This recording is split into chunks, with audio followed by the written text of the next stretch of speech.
You were tuned in to episode 89 of the Goodfellas podcast. G5 Jeff TV, aka G5, aka 5, aka the Guru. We got my main man here feeling vindicated. VP Shane in the building. What's going on, bro? Couldn't be happier, bro. Let me bring my man BoxingFirstVlog in the building. Vlog, we are live. What's going on, good brother? All right. I had to switch devices, man, get a better mic and whatnot. What's good with everybody, man? We said it here first. You know what it is. Yeah, that's why y'all need to tap in. Yeah, we sound clean. Bro, man. I don't even I'm not even gonna say nothing. I'm just so happy. But go on, Jeff. All right. Listen, big shout out to Adrian in the building, man. Big shout out to Adrian. Big shout out to you, bro. Listen, I'm usually I let them sound off first. Give me like 2 minutes. I need to sound off on this. First and foremost, hold on. Adrian said a lot of people owe Shane an apology. That's a fact. Because Shane is the only one that has literally been going to war with people about it. We've been saying it as a channel for a while. Shane is the one that's been going to war with people about it. So yeah, there's a lot of people that owe Shane an apology. Like, you'll see, just more be like, you'll see. You're gonna see on the day. Whereas I've been actively pursuing people verbally. Just more like on the night you're gonna eat crow, but he's not really. I haven't really been going back and forth and been going to war with anyone about it, but I just want to sound off like real quick. So for the people that it's a lot of, and vlog is more so in these boxing streets from a social media standpoint, Shane is, but he can attest to this. You got two types of people. You got people that's saying like, oh, well, Canelo was ducking Spence and ducking Charlo and Duncan Benavidez. He should have took the PBC deal, and he didn't take it because he picked the Bivol fight because it was a cherry pick. Like Bivol not that good. Well, it was easy work. It was easy work. But then now, since Bivol just showed y'all that he's not easy work, now people are saying that it's a cherry pick going wrong. So that's what I actually want to address real quick before I let my guys go. I got this saying on here, and Vlog and Shane know what I'm getting ready to say. I don't let anybody get away with two lies. You get away, I'm gonna let you get away with one. You can't get away with two. So we seen last night that despite what everyone thinks, except for it would have been easy for Canelo to take the PBC deal. He would have been facing a bloated 147-pounder in Spence. That's a fact. He would have been facing a smaller Charlo. That's a fact. The only the biggest threat is Benavidez, and he hasn't been in with top competition. It would have been easier for him to take the PBC deal because it's bigger names, bigger fanfare, and he would have got. Yeah, there were easier fights. They were easier fights because they're smaller, 2 to 3 smaller guys. I will say this though.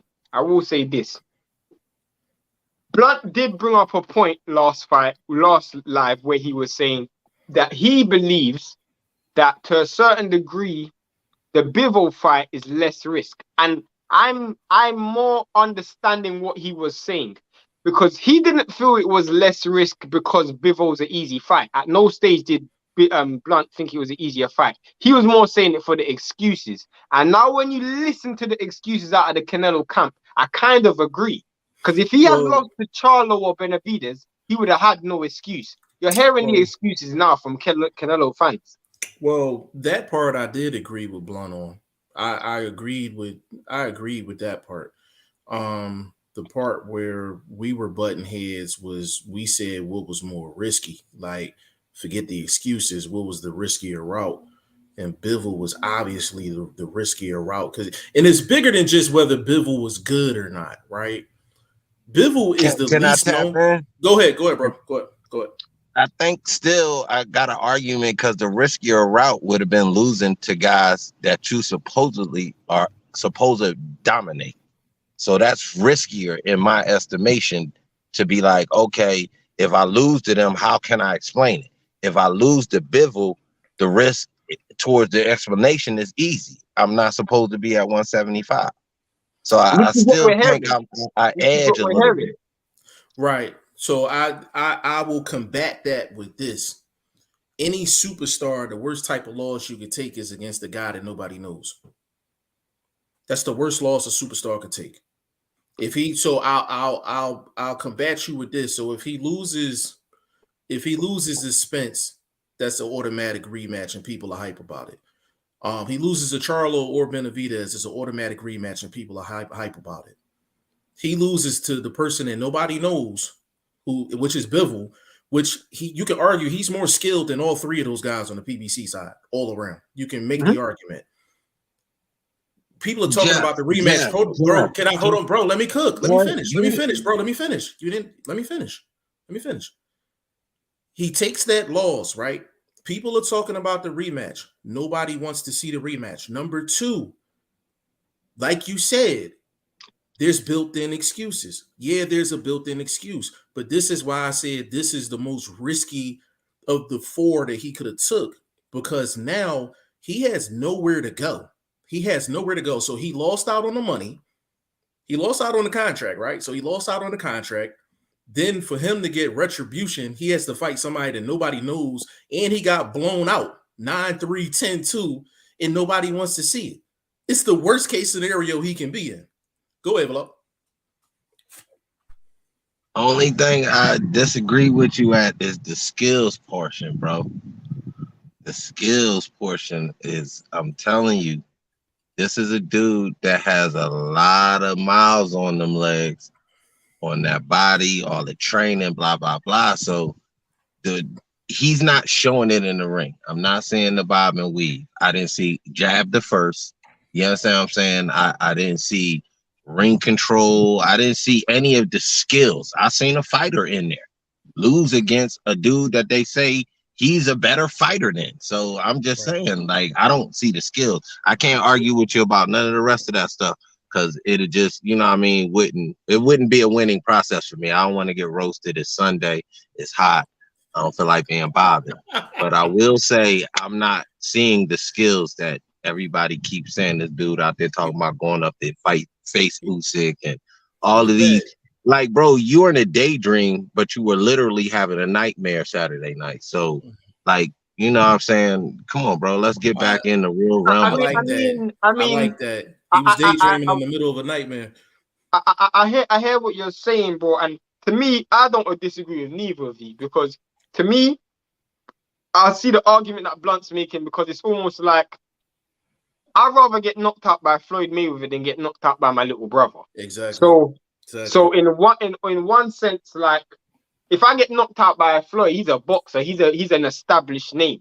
But at the same time, I understand what Blunt's saying is because losing to someone who's better than me is almost a case of, well, he's bigger, he's better, he's supposed to beat me.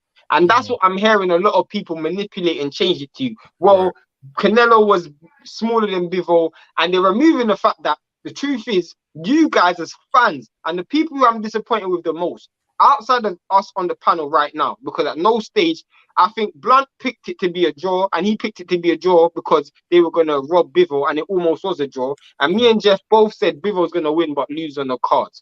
So we all knew Bivol's ability.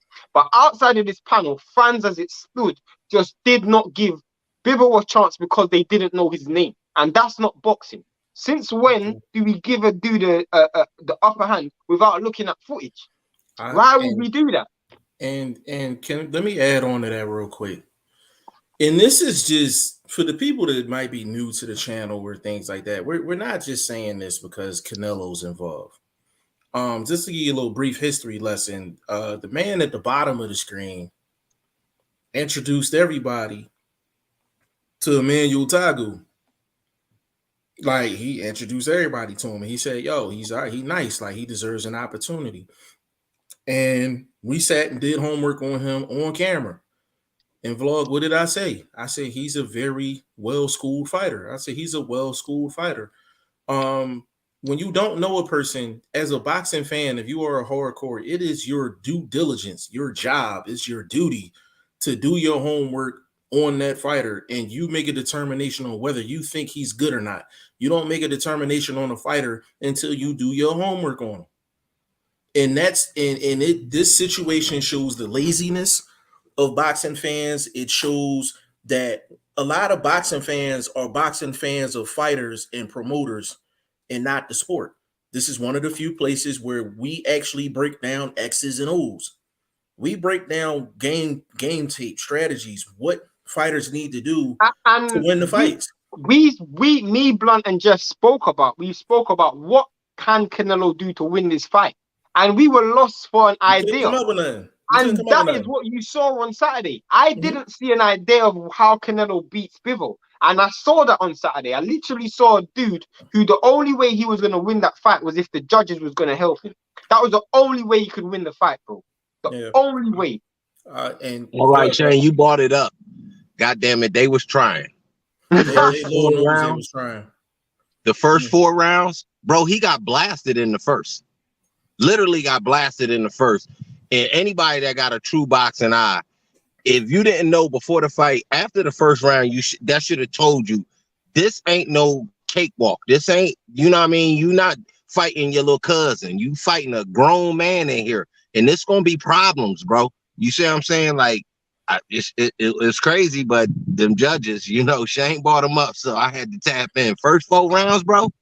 Yeah. Come on, man. Bro, you know how I know this was done? There was something to it, bro. Every single judge had it the same. When do you ever, even in a whitewash, bro, when do you ever see all the rounds were the same and they all had the first 4 going to Canelo. They all had the first 4 going to Canelo. They all had Bivol needing a win in the last round. When do you ever see that, bro? Yo, let me follow up on that. You know how we always joke around and we be like, yo, like Bivol's down 3-4 rounds right now and the fight ain't even start yet. That's exactly how them scorecards look. They had them pre-done up the first 4 rounds. Literally. Had them pre-done. That's how it looked. Nobody can tell me after watching that first round that Canelo won that first round. It is impossible to say Canelo won that first round. You know what? You know what? Round was so clear, Bivol. Hey, Vlog, you want to know that first round was worse than the Broner joint when Broner ain't laying a punch and got that round against Santiago. Yeah, Bivol not getting the first round against Canelo was worse than that. It was worse than that. It's bad. You know why it was worse? Going back to what Blunt was saying was because after the first round, you could see this dude is just so much bigger than you. He's so much bigger than him. Like, he was imposing himself, and what was this is why I have to give Blunt credit. As much as we were going back and forth, Blunt actually broke down the fight pretty well when he said, this is a fight where we're going to see Canelo have to fight off the back foot. Yeah, Canelo's going to have to go in reverse. Exactly. And we saw Canelo go in reverse. Literally, for the second half of the fight, he was fighting in reverse, bro. And this is why I tell people, like, even because I had people hitting me up. I had like 3 random people hit me up that was watching their last podcast, and they was literally like, yo, is that how y'all do every single show? I said, no.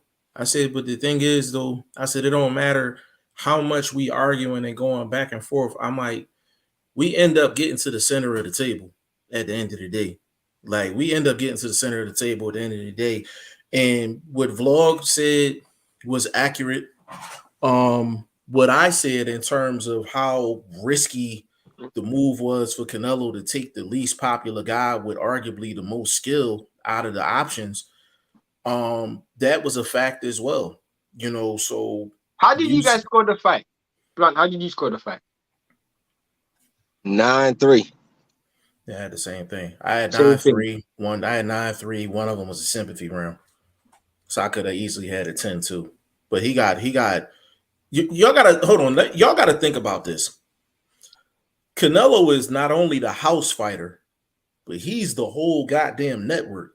Literally. So for him to lose a decision, you had to get spanked. Like Canelo got spanked last night. Bro, let's keep it real, bro. After the 10 rounds, you're thinking, okay, it's still competitive. Canelo got he got bullied in the last 3 rounds, bro. That last round, bro, Canelo literally looked like a baby. He literally looked like a baby, bro. A vlog, Bro, I seen the article. I don't even remember the website because it don't they trash anyway.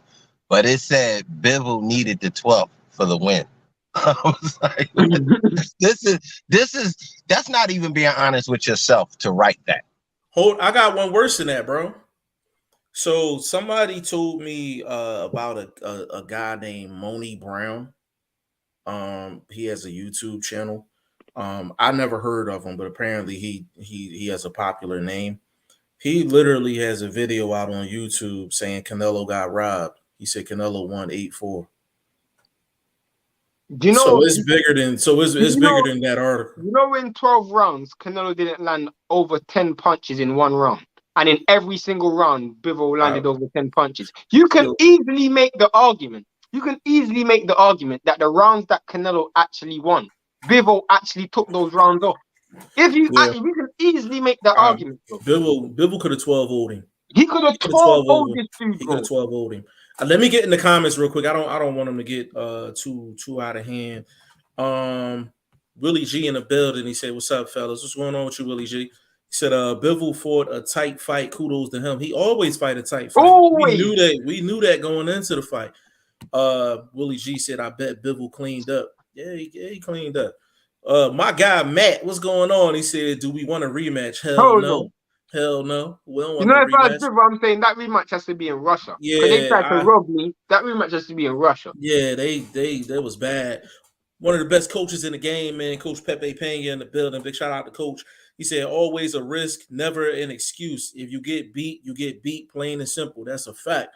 That's 100% facts." And go support my man Pepe Pena. He got a amateur event going on May 14th. We're gonna put some promo up for him. I got a couple $2 for him as well for the event. We got to support our amateur movement no matter where it is. So big shout out to Coach Pepe Pena.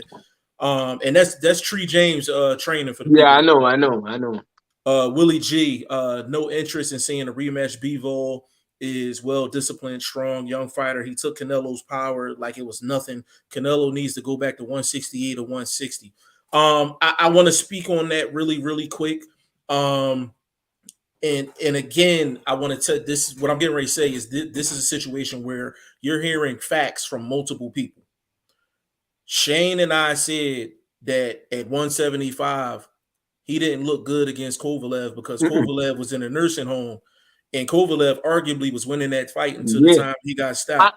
And I think there's a video where we all three said, bro, if this dude can move up to 175 and beat Beterbiev and Bivol, this dude's pound for pound. Because we didn't believe he could beat Bivol or Beterbiev. We didn't believe that.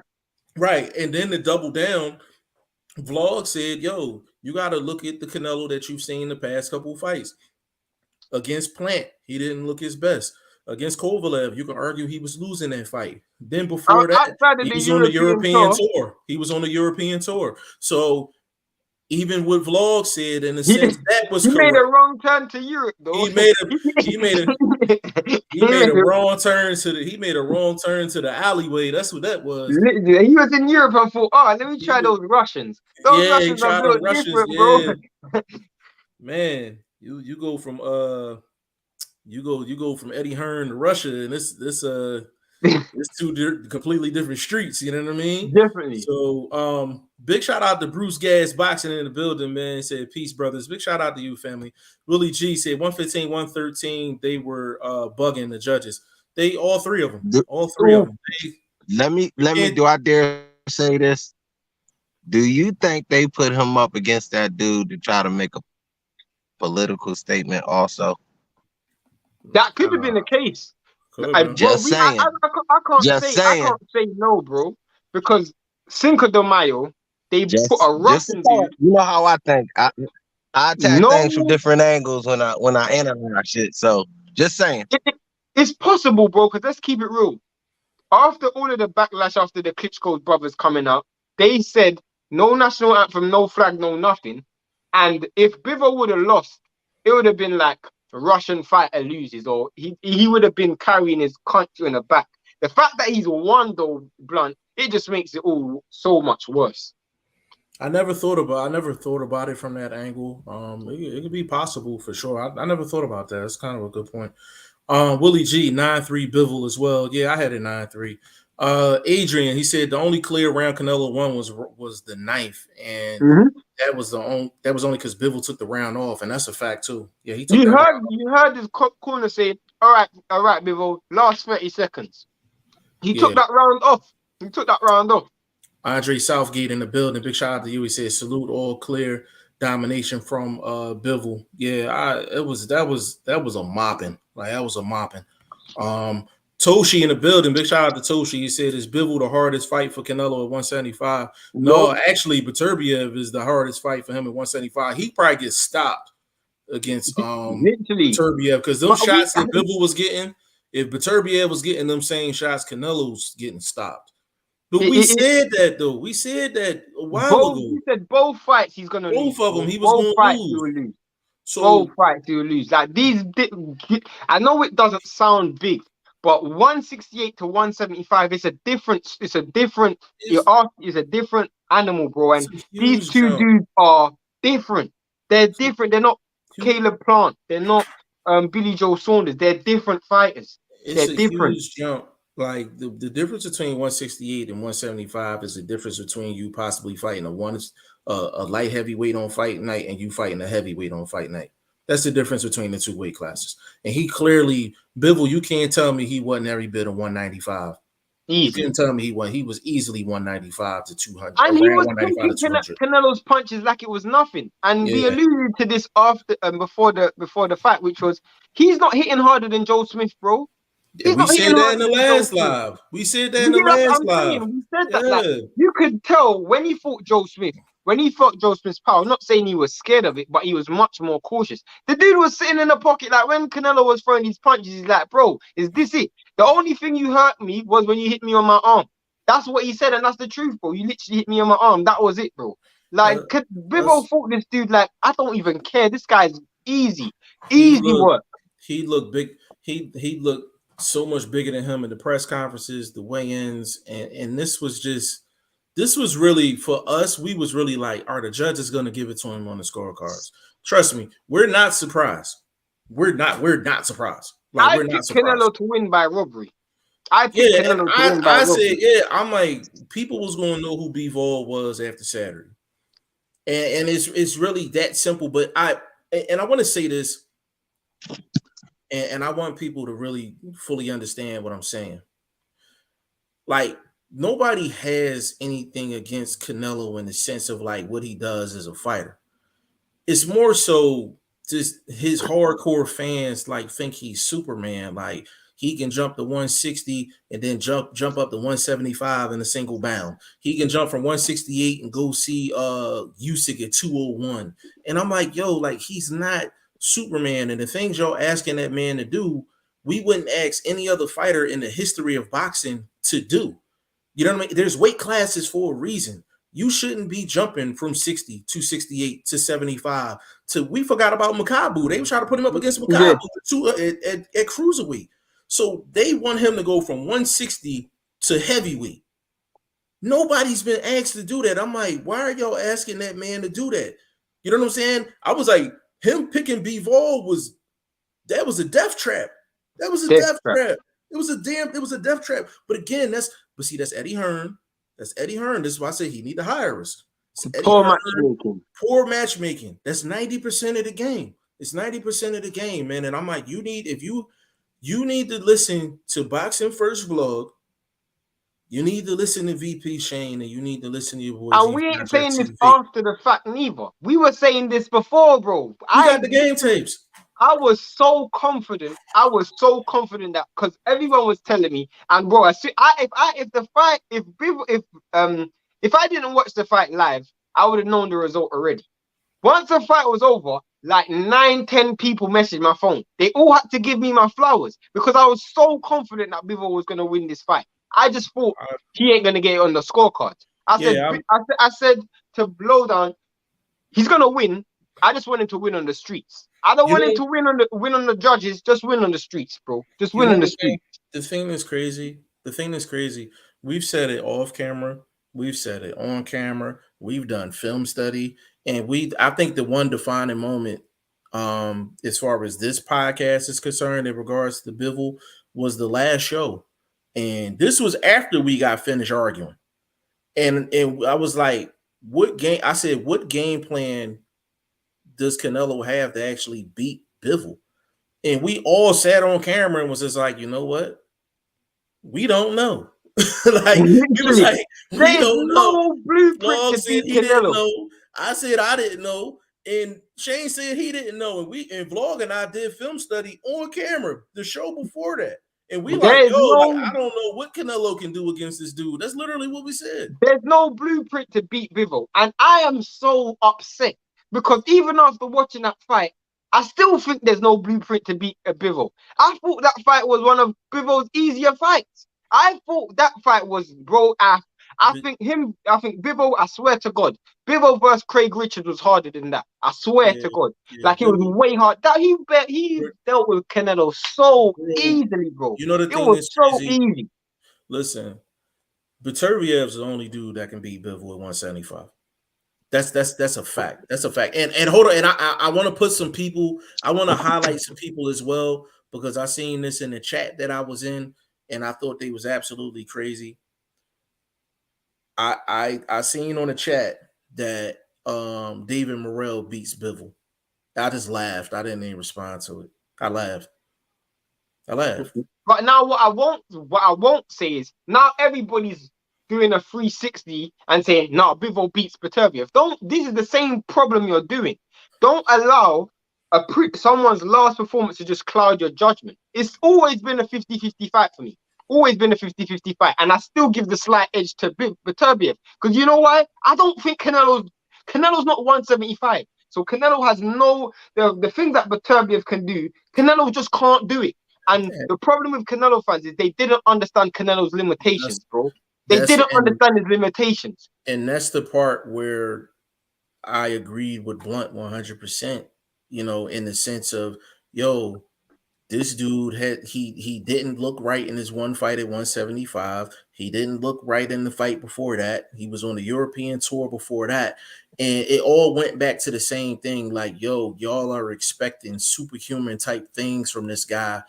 And he is a boxer with money behind him. He's skilled. Yes, he's skilled. Yes, we all understand that.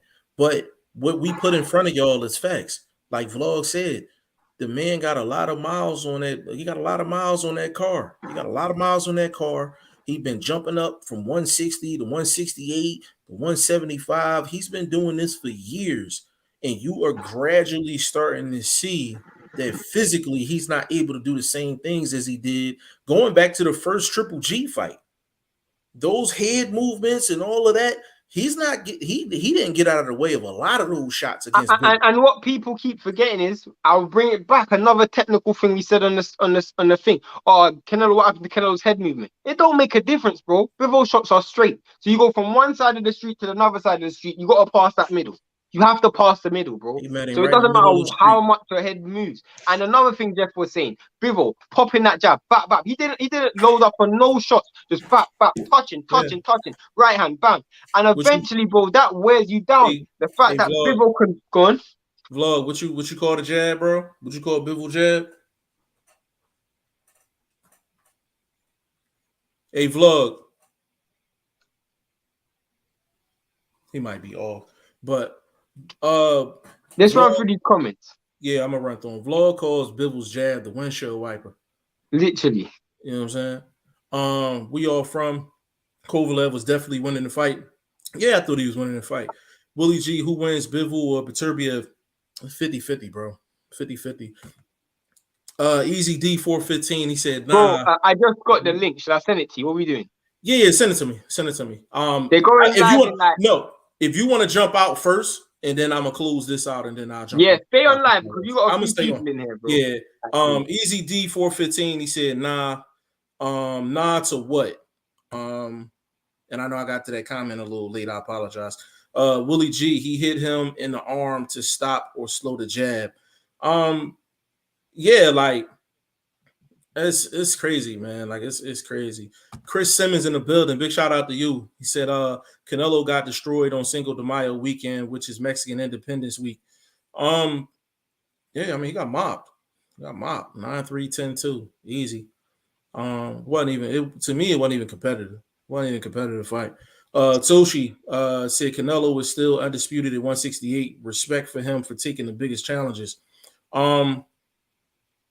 It was the risk for me. I'm like, it's the fact that Bivol didn't have no name. Bivol ain't had no name, no popularity, no fanfare, no nothing. And he fought the one guy that there was no blueprint for. So if you want to look at it in that sense, yes, you have to credit him. But at the same time, it's weight classes for a reason. You know what I'm saying? It's weight classes for a reason. And you can't just be jumping up weight classes, doing whatever the hell you want. You know what I'm saying? And he had to pay the price for that. Had to pay the price for it. It was bad matchmaking. Bad matchmaking, period.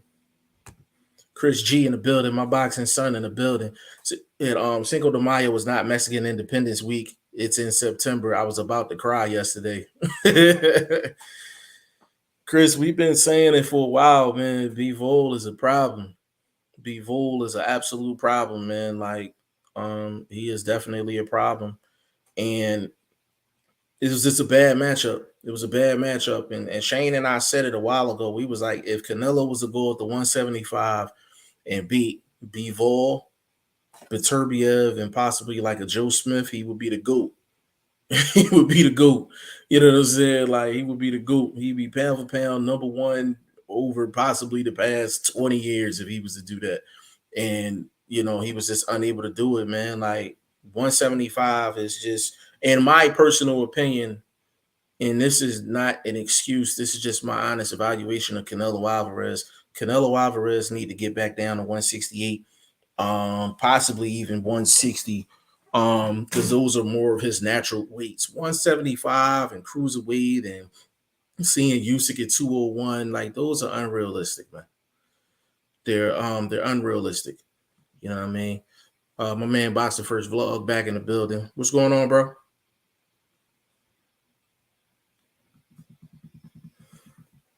My man's having some tech difficulties, I think, but we're gonna keep it moving though. Hey, bro, whatever you just did, Bro, go back what's to up, it. man? My signal I off. I can hear you now, though. I'm just running through the comments real quick. All right. Chris G said Benavidez beats Bivol, beats Canelo. Yeah. Do you want to? All right. I don't know if Benavidez beats Bivol. I don't know about that, Chris. We can talk off camera about that. I don't know if he beats Bivol. I don't know. And I'm not crowning Bivol as like the best in the world. Let's not get that twisted either. But Bivol is a tough cover for a lot of people, man. He a tough cover. You know what I'm saying? What I can say to that though? What I can say to that? Yeah. Can you hear me? Yes, sir. I can hear you. Let me jump in. Benavidez does have a weapon. All right, Benavidez does have a weapon that would be effective. That's all I'm gonna say to the Chris G comment. No, I mean he definitely would be effective in the fight. Like he'll definitely be You effective with me? in the fight. Yeah, I'm with you. I can hear you. Yeah, he would definitely be effective in the fight. It's just Benavidez haven't had any pushback in his career. That'll be the first time he has pushback. And Bivol is like the ultimate pushback. Like the jab is crazy, strong. Like Benavidez will have to think before he come walking through that front door. That's a fact. So that's a tough fight. That's a tough fight for both guys. Adrian said Bivol could have fought 15 rounds last night. Yeah, he looked fresh. But Canelo ain't give him a reason to mash the gas either. Chris G, Benavidez beats Bivol and Canelo. I don't care what no one says. Hey, listen, I'll be willing to find out. I hope he gets the fights. Willie G said Vlog fell asleep. Nah. Pink Furry Goddess in the building. Big shout out to you. He said, hi, friend. I'm out in these streets, man. That connection be bad, bro. Yeah. Pink Furry Goddess. Big shout out to you, beautiful. Said, hi, friend. You're streaming early today. Congratulations, Shane. I'm so happy for you believing in Bivol. I honestly just thought he would take a dive and lay down. Yeah, he didn't. He didn't. He went in there and went to work. Pepe Pena said, Bivol did the things I teach: hands up, jab, footwork, and distance, the same way I teach Tree James. Yeah, that's basic boxing. That's basic boxing. Basic boxing to get you a lot of different places. You know what I mean? That's a fact. Toshi, but he's trying to make history and have a great legacy. Would you rather him take it easy, 160 and 168, no shame, losing the Bivol? I'm not saying that there was any shame losing the Bivol at all. It's just that's the wrong tree he should have barked up. You know what I'm saying? Because it's just you can make an argument that people have had some type of success against Spence. You can make an argument that people have had moments against Charlo. Benavidez, the actual trouble you can have against Benavidez and Bivol is probably equal. And it was just a bad matchup for me. For me, it was a bad matchup. And Vlog had his reasons why he felt like it was a bad The shame matchup. is to argue. I'm listening, bro. Bro, the shame is the scorecards. Yeah. The shame is the scorecards. Yeah. In that comment from Toshi, the shame is the scorecards, bro. There's no way in the world he lost no close fight, bro. Like, you see what I'm saying? So there is shame in it. The machine is that shame that was behind him, supporting him, had him talking about Usyk and all these imaginary fights that he could do. What is he, a fairy princess? I mean, well, they do call him Cinnamon, so you never know what they thought of him. They thought he had some special powers. He could twinkle toes his way through. Dude is, his boxing level is trash truck juice currently. What has he done in the past? I can't negate it, but I'm also not going to forget he juice. He's been off the Reynoso pack. So again, we not talking about Reynoso's real skill on being able to strategize in the ring, because these back-to-back fights where your guys is getting toasted in here, bro. Like, you know what I'm saying? They done bought out the jam. You know, that good preserve that your grandma made from scratch. They scrubbed it all on these dudes, bro. It's crazy, bro. And I ain't hearing no cap towards Reynoso and his true ability to not train. That, you know, pad work and all that, that's great. It's fight night. We got to have a game plan. The first game plan ain't working. What's the second game plan? You see what I'm saying?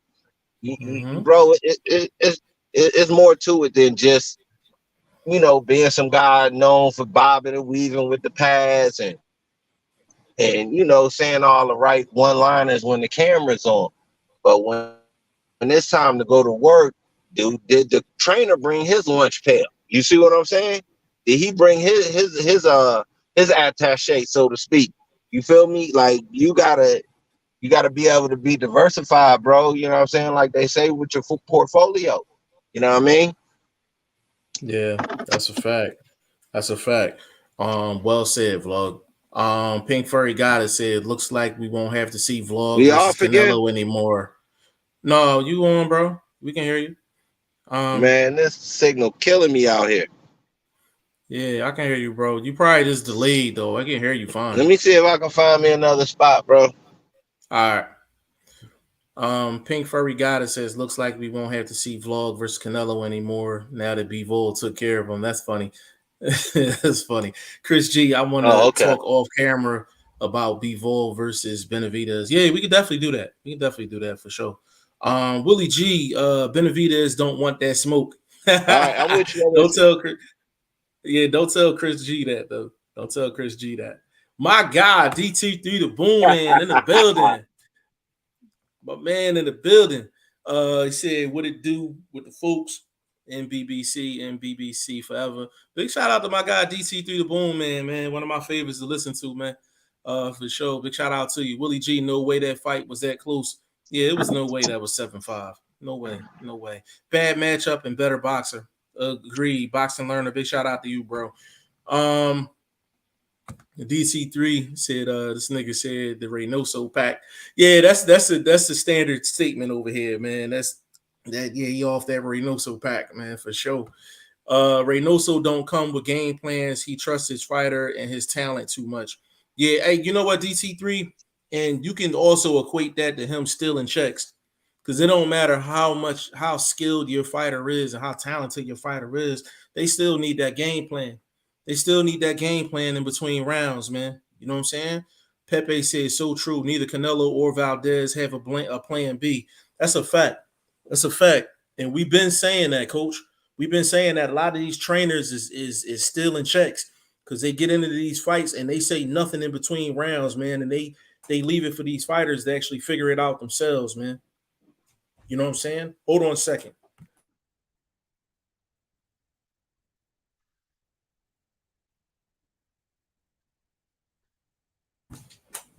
Yeah. Let's see. DT3 the boom, man. It's like a football coach letting his quarterback run the team. It's good when you win, but Man, once you I got a lose, it's a delayed different signal or story. something, so you Yeah, you letting Jeff delayed, bro. control the flow of this show. Yeah, you delayed, bro. Pink Furry Goddess vlog is awesome. I just like teasing him sometimes about Canelo. Yeah, he is Okay, absolutely crazy. I'm still here though.